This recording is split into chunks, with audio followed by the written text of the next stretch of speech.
The courtroom is very quiet. The Honorable Howard Fenwick has not looked up from the documents in front of him for a full minute. Derek's attorney, a man who arrived this morning with the particular confidence of someone who has already decided the outcome, is no longer leaning back in his chair. He is leaning forward. When Judge Fenwick finally looks up, he does not look at the attorneys. He does not look at the gallery. He looks past all of it, directly at my brother. "Mr. Aldred," he says, in a voice that carries cleanly to every seat in that room, "do you understand what this file actually shows? My brother Derek Aldred and I grew up in the same two-bedroom house in eastern Pennsylvania, in a town that had 4 churches, 2 gas stations, and an unemployment rate that stayed stubbornly above 8% for most of our childhoods. Our father worked the rail yard until his back gave out. After that, he didn't work at all. After that, he was gone. I was 14. Derek was 11. I became the one who figured things out. That is not a compliment I am extending to myself. It is simply what the circumstances required and what I was old enough to provide. I got a job at 16.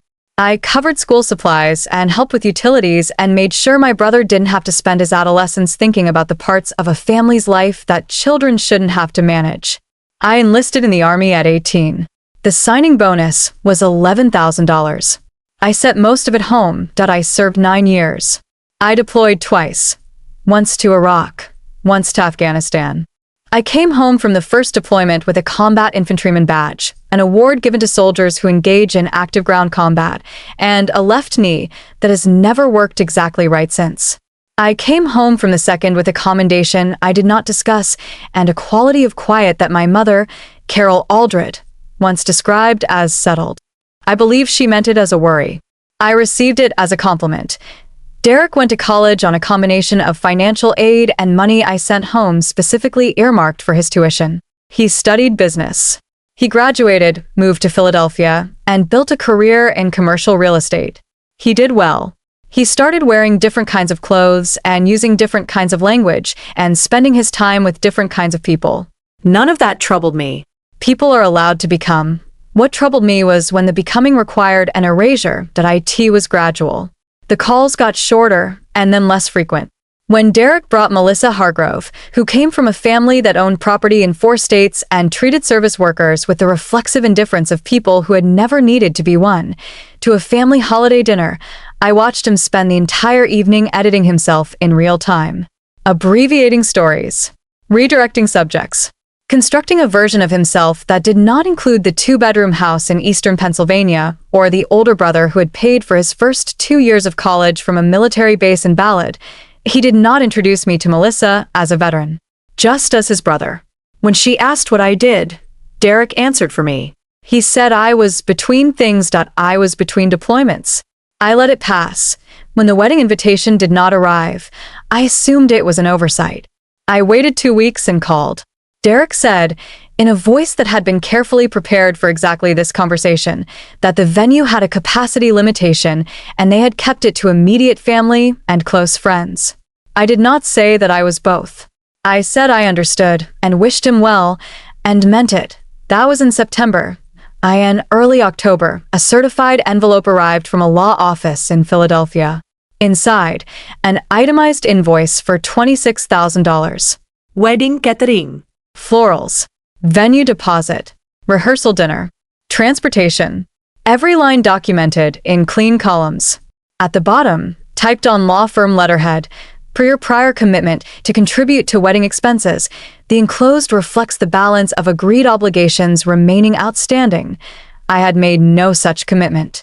Not in writing, not verbally, not in any form that could be produced, recorded, or verified by any person who had ever been present during any conversation between Derek and me. I set the invoice on my kitchen table. I looked at it for a long time. Then I picked up my phone and called Vivian Park. Vivian Park, veterans' rights and civil litigation attorney, 12 years in private practice, former paralegal with the Judge Advocate General's Corps before she passed the bar, was someone I had been connected with through a Veterans Assistance Network 2 years earlier over a separate benefits matter. She had resolved that case in 6 weeks. When I described the certified envelope, she said without pause, "Send me everything. The entire envelope. Do not discard anything." I scanned and emailed it that afternoon. She called the following morning. "There is no enforceable obligation here," she said. "A verbal commitment to contribute to a wedding, even if such a commitment had been made, which you are telling me it was not, is not a legally actionable debt under civil contract law. This letter is a pressure instrument. It is designed to make you pay, not to compel you to." "Then I ignore it," I said. "You could," she said. "But before you decide that, I want you to do one thing. I want you to go through every financial record you have from the past 15 years. Every bank transfer, every money order, any documentation of money sent to family members, specifically to Derek or on his behalf. All of it." "Why?" I asked. She paused. "Because I have a feeling the ledger in this situation looks quite different from what your brother imagines it looks like." I spent 2 evenings at my kitchen table with a banker's box I kept in the back of my closet, the kind of organized archive that 9 years of military life will build in a person whether they intend it or not. Pay records, transfer receipts, photocopies of money orders, and a small green notebook I had kept during my first deployment, in which I had recorded, in the margins between operational notes, every amount I sent home and what it was for: Derek's first year of tuition, his second year, a car repair he couldn't cover the summer after graduation, 3 months of rent for our mother after the house became more than she could maintain alone, the security deposit on Derek's first apartment in Philadelphia, the one he'd moved into at 23 when he was just beginning and didn't have the reserves for it. The total, when I added it with care, came to $31,400, sent over 9 years. Quietly, without announcement. From combat zones and forward operating bases and military installations in 3 countries that I drove the box to Vivian's office. She went through every document methodically, the way she approached everything, without expression, building the full picture before she offered a single comment on it. "You gave him more than he is asking you for," she said, not looking up from the pages. "Yes," I said. "He doesn't know you have this documentation." "I don't think it occurred to him that I kept records," I said. She set down the last receipt. She looked at me. "Did you ever discuss any of this with him directly? Did he ever acknowledge it?" I thought about it. "He thanked me once," I said. "Early on. After the first transfer. And after that. It became part of the furniture," I said. "The way things do when they've been present long enough. You stop noticing them. You start to assume they'll always be there." Vivian nodded slowly. She was looking at the table, but her attention was somewhere further away. "I want to run a credit and financial inquiry on Derek," she said. "With your signed authorization. I want to understand what his actual financial picture looks like right now." I signed the form. The results came back in 4 days. When they did, she called and said, "Come in person. Bring an hour." I drove to her office on a Tuesday in November. The sky was the particular flat gray of late autumn that gives nothing and offers nothing. She had printed documents fanned across the conference table and was standing at the window when I arrived, which I had learned was how she positioned herself when she was still processing what she was going to say. She turned and said, "Your brother is in serious financial difficulty." She walked me through it. Derek and Melissa's commercial real estate venture, launched 3 years prior with borrowed capital, had been deteriorating steadily. 2 properties were delinquent on their notes. A business line of credit was in formal default. The wedding itself, which vendor records suggested had cost in excess of $60,000, had been financed partly on credit cards that were now approaching their limits. "The invoice they sent you," Vivian said, "is not about a verbal commitment.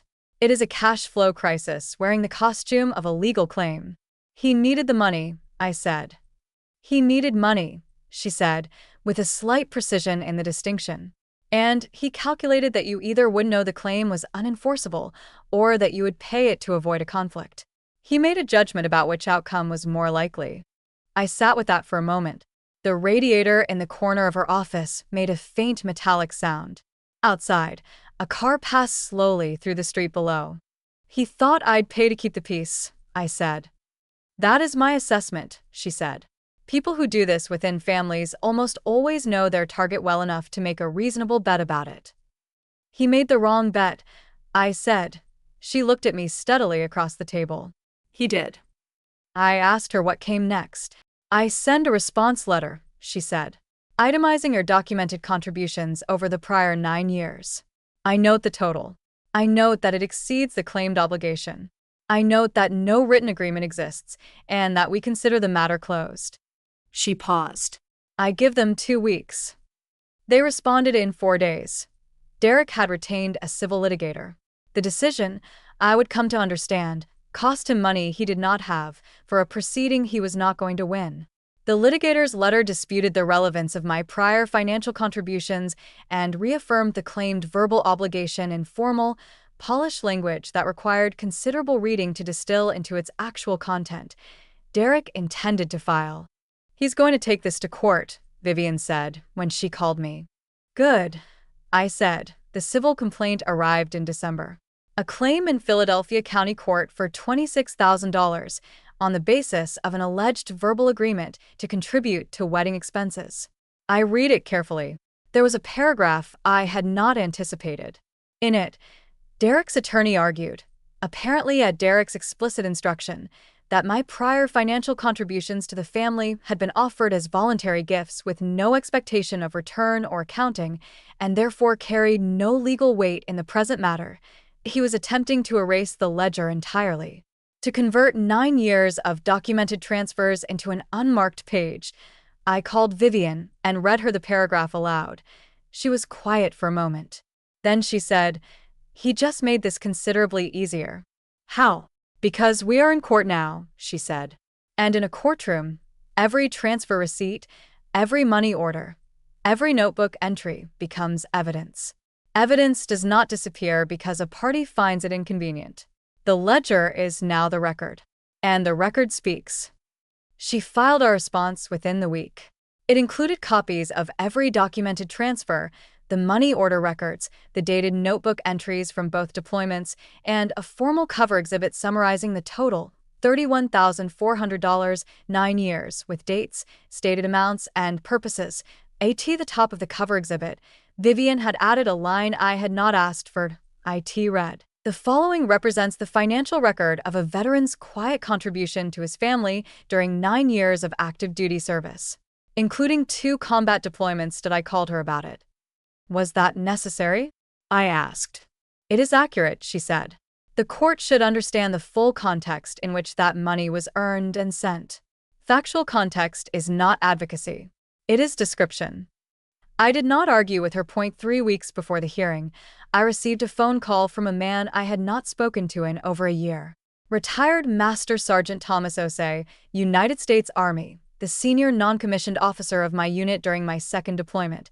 A man I had trusted in circumstances where trust was not given without evidence, had heard through the Veterans Network that Vivian maintained that I was involved in a civil matter in which my military record had been referenced. "I want to write a statement," he said, without preamble, "attesting to your service, your character, your discipline. I have watched you function under conditions where most men would have performed differently. I would like the court to understand precisely what kind of person they are dealing with." I told him the case was civil, that it concerned a billing dispute, not a conduct matter. "I understand what kind of case it is," he said. "Someone has taken a question about your integrity into a courtroom. I have watched your integrity hold when the cost of holding it was high. I'd like the record to reflect that." I was quiet for a moment. "All right," I said. "Thank you." His statement arrived at Vivian's office 8 days later. 4 pages. Single-spaced. Specific in the way that distinguishes testimony from tribute, not general praise, but precise observation of precise events. The kind of document that comes from someone who has watched a person operate under pressure long enough to have formed an accurate opinion and is not willing to leave it unspoken. Vivian called me after reading it. "Marcus," she said, using my first name the way she had learned to do after the first case, when the professional distance between us had narrowed to something more like partnership. "Do you know how rare it is for a retired master sergeant to write a 4-page sworn statement for a civil billing dispute?" "He is a thorough man," I said. "He is," she said. "This changes the room." There was one more document, one more piece that I had not sought and that arrived on its own, the way certain things do when the full shape of a story has decided to make itself visible. I end the discovery process. the legal exchange of relevant financial documents between parties before a civil hearing, Derek was required to disclose his assets. Among them, a joint investment account, established by Melissa's family prior to the marriage, currently held in both their names. The balance at the time of filing, slightly over $300,000. He had access to it. He had always had access to it. The $26,000 had never been a necessity. It had been a calculation, an assessment of probability, the probability that I would pay what he asked without examining whether he actually needed it, without checking whether his silence about his own finances matched my silence about mine. Some people mistake silence for surrender. I had been quiet about the transfers for 9 years because the act of sending money does not require an audience. I had been quiet about the knee that has not worked correctly since Fallujah because that particular conversation carries a weight I have not always been willing to ask others to hold. I had been quiet about the commendation at the end of the second deployment because what it represents occurred in a place and under circumstances I am not yet prepared to translate into ordinary speech. Quiet is not the absence of record. Quiet is sometimes the presence of something too complete for the words that are available. Derek had watched 9 years of that silence and made his own accounting of what it meant. He was about to discover that the ledger was always longer than he knew. The hearing was a Thursday morning in February. Philadelphia County Civil Court. Fluorescent lighting. Pale linoleum. The ambient low hum of a building that processes the ordinary friction of people's lives without commentary or ceremony. Derek arrived with his litigator and Melissa, who took her seat in the gallery with the composed, forward-facing expression of a person who has been told this will be straightforward. She did not acknowledge me. Derek looked at me once, briefly, when he sat down. The look of a man who has rehearsed his version of events and is confident in a rehearsal. I sat at the table with Vivian. She had everything. The transfers, the notebook, the OSE statement, the investment account disclosure. She had it arranged in the order she intended to use it, which is to say, in the order of a story that gets more clarifying with every page. The Honorable Howard Fenwick, Civil Division, Philadelphia County, 17 years on the bench, was a spare, quiet man with reading glasses he pushed to his forehead between uses, and a quality of unimpressed attentiveness that I recognized from military command. The patience of someone who has seen every variation of this situation and is willing to hear yours and has already begun forming an accurate assessment. He read the filings without speaking for several minutes. He pushed his glasses up. He looked at Derek's attorney. "Counsel," he said, "the plaintiff is asserting an enforceable verbal obligation. What is the evidentiary basis?" Derek's attorney spoke for 9 minutes. He was professional and thorough. He cited the legal doctrine of promissory estoppel, the principle that an implied commitment, reasonably relied upon, may be enforceable even without a written contract. He presented it cleanly. Judge Fenwick listened without moving. Then he turned to Vivian. She spoke for 6 minutes. She presented the transfer receipts in chronological order. She cited the total.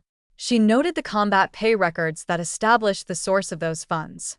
She noted the timeline, that every documented contribution predated the alleged verbal commitment by years. She noted the investment account, without inflection, and let the numbers stand. Judge Fenwick pushed his glasses to his forehead. He read one document. Set it down. Read another. Set it down. The room was fully, absolutely still. He looked past the attorneys. He looked at my brother. "Mr. Aldred," he said. Derek's chin rose slightly. "Do you understand what this file actually shows?" Derek began to answer. The judge raised one hand. "A single motion." Derek stopped. "The file shows," Judge Fenwick said, in a voice that required no elevation to carry, "that the person you are asking this court to compel to pay you $26,000 has already given you $31,400, earned during 2 combat deployments, sent to you and to your family over 9 consecutive years, without a single request for repayment, acknowledgement, or return." He set his glasses flat on the bench. "And that at the time you filed this claim, you had access to a joint account worth $300,000. No one in the room spoke. "The claim is dismissed, with prejudice." He let the legal meaning settle. Dismissed with prejudice means the claim cannot be refiled. This court finds no evidence of an enforceable obligation and substantial evidence of a documented pattern of contribution that renders the claimed debt, in the plainest terms, without foundation. He looked at Derek one final time. I trust your counsel will explain to you that this proceeding is now part of the public record. Melissa was no longer composed. She was looking at Derek. Derek was not looking at her. He was looking at the table in front of him with the expression of a man who has just understood, fully and without recourse, the dimensions of what he built. I did not approach Derek after the hearing. I didn't need to. He found me in the corridor outside the courtroom, his attorney gone to handle paperwork, Melissa somewhere behind us in the building. He was alone. He looked older than when I had last been in a room with him. Not in his clothes or his posture. Those were still precisely maintained. In his eyes, something had gone out of them that had previously been part of their assurance. Marcus, he said, and I waited. I didn't know you kept records, he said. 9 years in the army, I said. You keep records of everything. It's not a habit. It's a discipline. He was quiet. Around us, the corridor continued its business. Footsteps, elevator tones, the background murmur of the building not stopping for anyone. The money I sent, I said, was not sent to be remembered. It was sent because it was the right thing to do, and I was in a position to do it. But it was real. It was earned in places you've never asked me about, under circumstances you've never inquired into, and I am not going to allow it to be reclassified as nothing, because that classification is useful to the story you have been telling about your own life. His jaw tightened. Not in anger. In the way of a person absorbing a correct assessment they cannot dispute. I didn't think it through, he started, then stopped. You thought it through, I said. You thought I would pay because I always had. You thought the silence meant the price was zero. You thought the absence of complaint was the same as the absence of record. A pause. The elevator at the far end of the corridor opened. No one was there to take it. I was wrong, he said, 3 words. Flat. Not dramatic. The particular sound of a sentence spoken by someone who understands it is not enough and is saying it anyway because it is the only true thing available to them at this moment. I nodded. I know. I said we did not embrace. We made no promises about what came next. We stood in a courthouse corridor in the incomplete, unresolved way of two people who share a history that cannot be returned and have not yet decided what to build from what remains. 2 weeks later, Derek called. It was short. He asked how her mother was getting on. I told him she was steady. He said he intended to call her more often. I said that would mean something to her. That was the whole call. It was not reconciliation. It was a door opened by a 1/4 inch, in the dark, by someone who was not yet certain they wanted to step through it. It was enough, but I have spent some time since then thinking about what the $26,000 actually was. Not the invoice. Not the legal claim. The thing that made the invoice possible. The underlying assumption that allowed Derek to print it, sign it, and place it in a certified envelope addressed to his brother. I think it was a story he had maintained for a long time. The story went like this. What I gave, because I had no alternative. Because I was the older one, or the one who enlisted, or the one whose options had been fewer. The money flowed from me to him the way things flow when the terrain is fixed, not because I chose it but because that was simply the direction. Gravity, not generosity. That story needed my silence to survive. To function. To stay standing. Silence in that version was evidence. Evidence that the giving cost nothing.